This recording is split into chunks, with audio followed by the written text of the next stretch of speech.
রাজধানীর বিভিন্ন বাজারে প্রায় সব ধরনের সবজির দাম চড়া। বিস্তারিত জানাতে রামপুরা বাজার থেকে যুক্ত হচ্ছেন সহকর্মী ওয়ালিউল সাকিব। সাকিব, বাজার পরিস্থিতি সম্পর্কে আমাদেরকে জানান।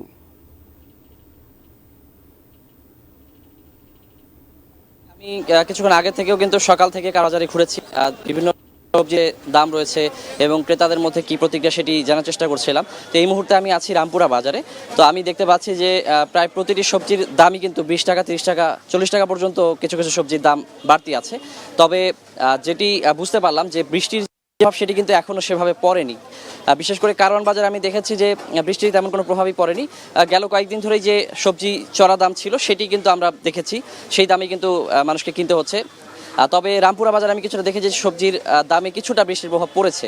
এখানে কারওয়ান বাজারের তুলনায় আমি বলতে গেলে যে সবজি ভেদে 20 টাকা 30 টাকা পর্যন্ত কারওয়ান বাজারের সঙ্গে কিন্তু বেশি মূল্যে এখানে বিক্রি হচ্ছে কারওয়ান বাজারের সঙ্গে তুলনা করতে গেলে।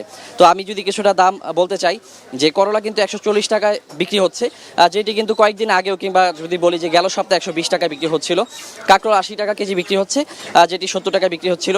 টমেটো 180 টাকায় বিক্রি হচ্ছে, আগের দাম ছিল 160 টাকা। এছাড়া কহি 40 টাকাতেই বিক্রি হচ্ছে, মোটামুটি আগে এমন দামই ছিল অপরিবর্তিত। বেগুন 120 টাকায় বিক্রি হচ্ছে, বলা যায় অপরিবর্তিত দাম।